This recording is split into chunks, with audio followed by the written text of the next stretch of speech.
Hello friends, hope you are doing great and learning English every day. আবারও আমরা এই ভিডিওতে 3 ধরনের অ্যাডভান্স ইংলিশ স্ট্রাকচার শিখতে চলেছি।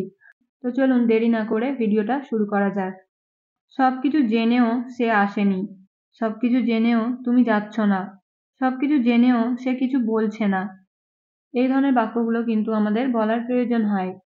এই ধরনের বাক্যগুলো আমরা বাংলাতে খুব সহজে বলে দিই, রাইট? চলুন আজকে শেখা যাক এই ধরনের বাক্যগুলো ইংরেজিতে কিভাবে বলতে হয়। আমরা দেখলাম এই ধরনের বাক্যগুলোতে সবকিছু জেনেও এই কথাটা কমন। সবকিছু জেনেও এই কথাটার ইংরাজি হলো knowing everything.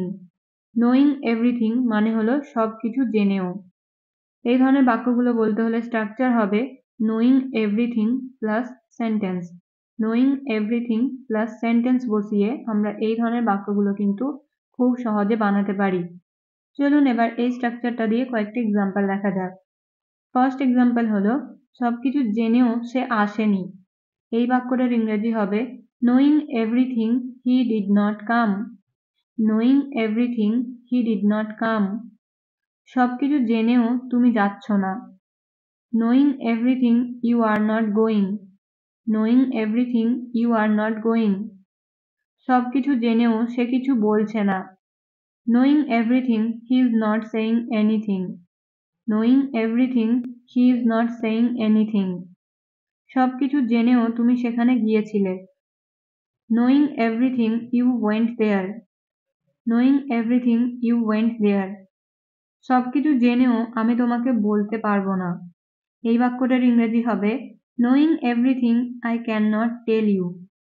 Knowing everything I can not tell you মানে হলো সবকিছু জেনেও আমি তোমাকে বলতে পারবো না। নেক্সট এক্সাম্পল, সবকিছু জেনেও তোমার যাওয়া উচিত না। এই বাক্যটার ইংরাজি হবে knowing everything you should not go. Knowing everything you should not go. সবকিছু জেনেও তুমি কেন এরকম করছো। Knowing everything why are you doing like this. Knowing everything why are you doing like this. সবকিছু জেনেও তারা কিছু করতে পারবে না। Knowing everything they can not do anything. Knowing everything they can not do anything. এছাড়াও আমাদের এরকম ধরনের বাক্যগুলোও বলার প্রয়োজন হয়, যেমন প্রথম থেকেই আমি তাকে চিনি। প্রথম থেকেই সে কাজ করছিল। প্রথম থেকেই আমি তোমাকে বলছি। চলুন 2 নম্বর স্ট্রাকচারে শেখা যাক এই ধরনের বাক্যগুলো ইংরেজিতে কিভাবে বলতে হয়। এই ধরনের বাক্যগুলোতে আমরা কমন দেখলাম প্রথম থেকেই। প্রথম থেকেই এর ইংরেজি হলো right from start. Right from start মানে হলো প্রথম থেকেই।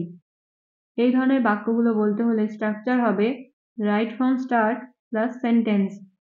সেন্টেন্স কিন্তু টেন্স অনুযায়ী আলাদা আলাদা হবে। চলুন কয়েকটা এক্সাম্পল দেখা যাক ও আরো ভালোভাবে বোঝা যাক। ফার্স্ট এক্সাম্পল হলো প্রথম থেকেই আমি তাকে চিনি।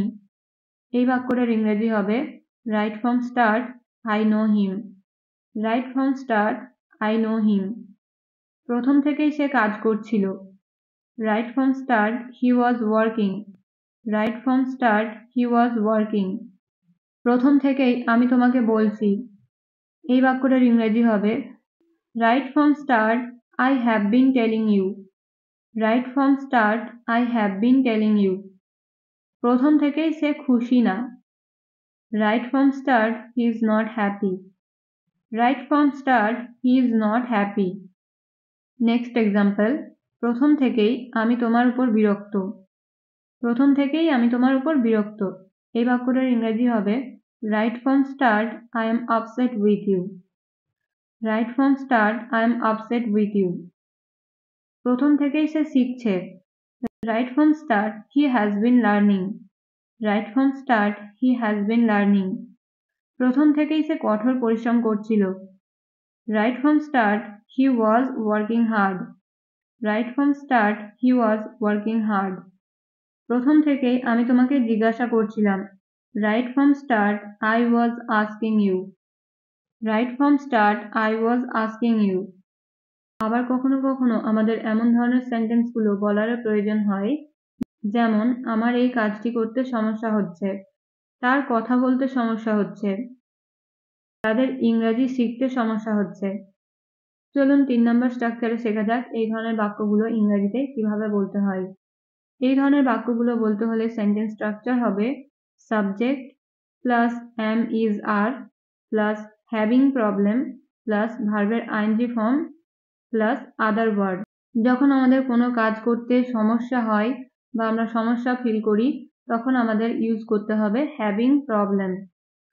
চলুন এবার এই স্ট্রাকচারটা ইউজ করে কয়েকটি এক্সাম্পল দেখা যাক। ফার্স্ট ওয়ান ইজ আমার এই কাজটি করতে সমস্যা হচ্ছে। এই বাক্যটার ইংরেজি হবে I am having problem doing this work. I am having problem doing this work. তার আমার সাথে কথা বলতে সমস্যা হচ্ছে। He is having problem talking to me. He is having problem talking to me. তাদের ইংরেজি শিখতে সমস্যা হচ্ছে। They are having problem learning English.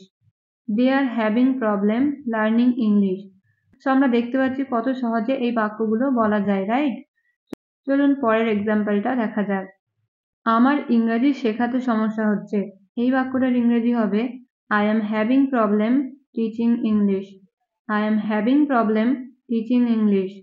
আমার লিখতে অসুবিধা হচ্ছে। I am having problem writing. I am having problem writing. আমার গাড়ি চালাতে সমস্যা হচ্ছে। এই বাক্যটার ইংরেজি হবে I am having problem driving car. I am having problem driving car. আমার সেখানে যেতে সমস্যা হচ্ছে। I am having problem going there. I am having problem going there.